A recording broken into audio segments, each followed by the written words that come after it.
इस वीडियो में DC machine winding chapter से टॉप 15 एमसीक्यू क्वेश्चन को कवर करेंगे जो आने वाली एग्ज़ाम के लिए बहुत ही महत्वपूर्ण होगा।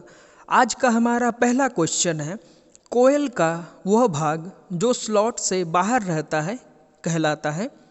4 ऑप्शन दिए गए। ऑप्शन ए में बोला गया है सक्रिय भाग, ऑप्शन बी में बोला गया है एंड कनेक्शन, ऑप्शन सी में असक्रिय भाग और ऑप्शन डी में कोयल कनेक्शन। कोयल का वो भाग जो स्लॉट के बाहर रहता है उसे हम असक्रिय भाग कहते हैं। इस प्रश्न का सही जवाब होगा ऑप्शन सी। नेक्स्ट क्वेश्चन है, डबल लेयर वाइंडिंग में स्लॉट की संख्या होती है। ऑप्शन ए में बोला गया है कम्यूटेटर सिगमेंट के दुगनी, ऑप्शन बी में बोला गया है कम्यूटेटर सिगमेंट के 4 गुनी, ऑप्शन सी में बोला गया है कम्यूटेटर सिगमेंट के बराबर और ऑप्शन डी में बोला गया उपरोक्त में कोई नहीं। डबल लेयर बाइंडिंग में स्लॉट की संख्या कम्यूटेटर सिगमेंट के बराबर होता है। इस प्रश्न का सही जवाब होगा ऑप्शन सी। नेक्स्ट क्वेश्चन है, फुल पिच वाइंडिंग में पिच फैक्टर होता है। जो फुल पिच वाइंडिंग है उसमें पिच फैक्टर क्या होता है ये प्रश्न में है। ऑप्शन ए में बोला गया 1, ऑप्शन बी में बोला गया 1 से कम, ऑप्शन सी में बोला गया 1 से अधिक और ऑप्शन डी में बोला गया 0। फुल पिच वाइंडिंग में पिच फैक्टर का मान 1 होता है। इस प्रश्न का सही जवाब होगा ऑप्शन ए। बढ़ते हम लोग नेक्स्ट क्वेश्चन की तरफ।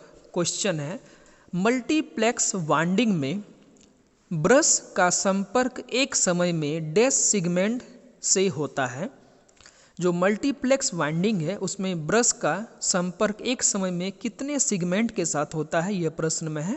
4 ऑप्शन दिए गए। ऑप्शन ए में बोला गया 3, ऑप्शन बी में बोला गया 2, ऑप्शन सी में बोला गया है 1 और ऑप्शन डी में बोला गया 4।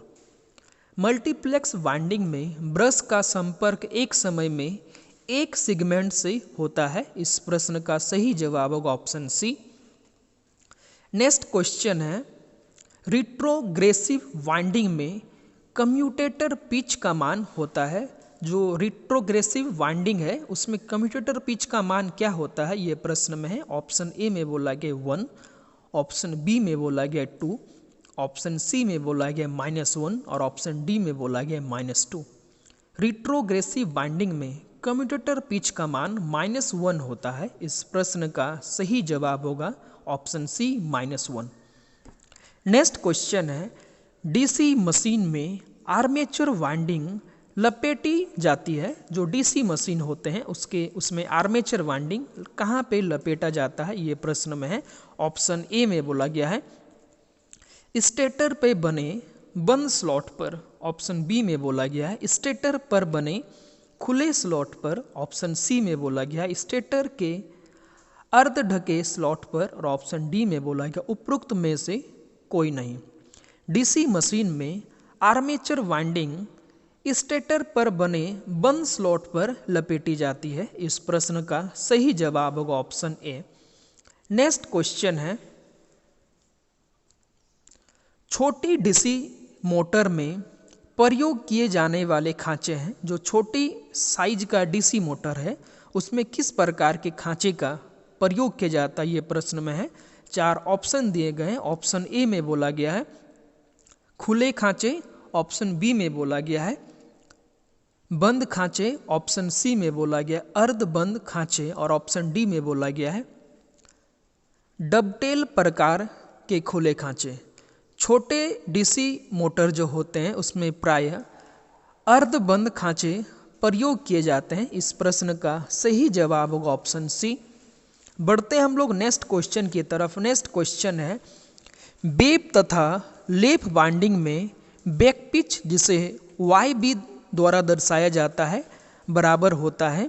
ऑप्शन ए में बोला गया है कोयल पिच, ऑप्शन बी में बोला गया ओसोत पिच, ऑप्शन सी में बोला गया कम्यूटेटर पिच और ऑप्शन डी में बोला गया पोल पिच। वेब तथा लेप बाइंडिंग का जो बैक पिच पोल पिच के बराबर होता है। इस प्रश्न का सही जवाब होगा ऑप्शन डी।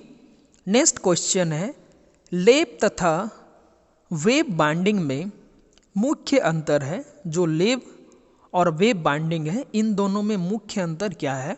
ऑप्शन ए में बोला गया है समांतर पथों की संख्या में, ऑप्शन बी में बोला गया है धारा प्रभाव दिशा में, ऑप्शन सी में बोला गया है विभव प्रेरण दिशा में, और ऑप्शन डी में बोला गया उपरोक्त में से कोई नहीं।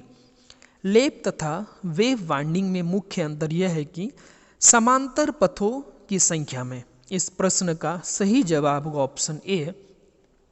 नेक्स्ट क्वेश्चन है, लेप वाइंडिंग में चालक पर पोल्स का मान डैश में होना चाहिए। जो लेप वाइंडिंग है उसमें चालक पर पोल्स का मान होना चाहिए। ऑप्शन ए में बोला गया है सम संख्या, ऑप्शन बी में बोला गया है विषम संख्या, ऑप्शन सी में बोला गया है सम और विषम दोनों, मतलब ए और बी दोनों, और ऑप्शन डी में बोला गया इनमें से कोई नहीं।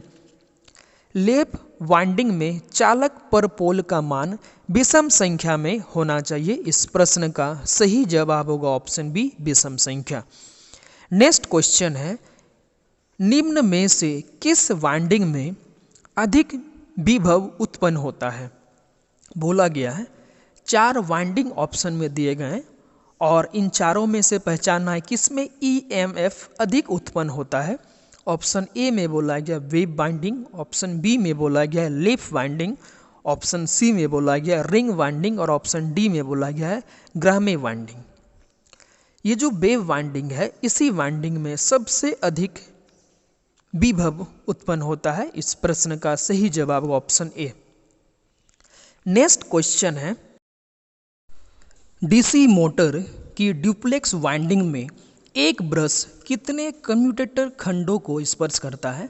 जो डीसी मोटर होते हैं उसके ड्यूप्लेक्स वाइंडिंग एक ब्रश कितने कम्यूटेटर को स्पर्श करता है, ये प्रश्न में है। ऑप्शन ए में बोला गया है 2, ऑप्शन बी में बोला गया 3, ऑप्शन सी में बोला गया 4 और ऑप्शन डी में बोला गया 5।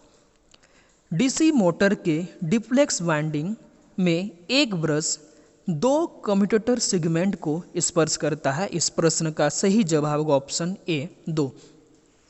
बढ़ते हम लोग नेक्स्ट क्वेश्चन की तरफ। क्वेश्चन है, वेव बाइंडिंग को अन्य किस नाम से जाना जाता है? जो वेव बाइंडिंग होते हैं इसे अन्य किस नाम से जाने जाते हैं, ये प्रश्न में है। ऑप्शन ए में बोला गया श्रेणी वाइंडिंग, ऑप्शन बी में बोला गया समांतर वाइंडिंग, ऑप्शन सी में बोला गया मिश्रित वाइंडिंग, और ऑप्शन डी में बोला गया उपरोक्त में से कोई नहीं।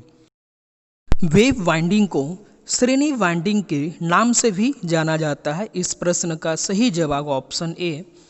नेक्स्ट क्वेश्चन है, ग्राउलर में कौन सी सप्लाई प्रदान की जाती है? जो ग्राउलर होते हैं उसमें कौन सी सप्लाई प्रदान की जाती है, ये प्रश्न में है। ऑप्शन ए में बोला गया है प्रत्यावर्ती धारा जिसे एसी कहा जाता है, ऑप्शन बी में बोला गया है दृष्ट धारा जिसे डीसी कहा जाता है, ऑप्शन सी में बोला गया पल्सेटिंग दृष्ट धारा, और ऑप्शन डी में बोला ए और बी दोनों, एसी और डीसी दोनों।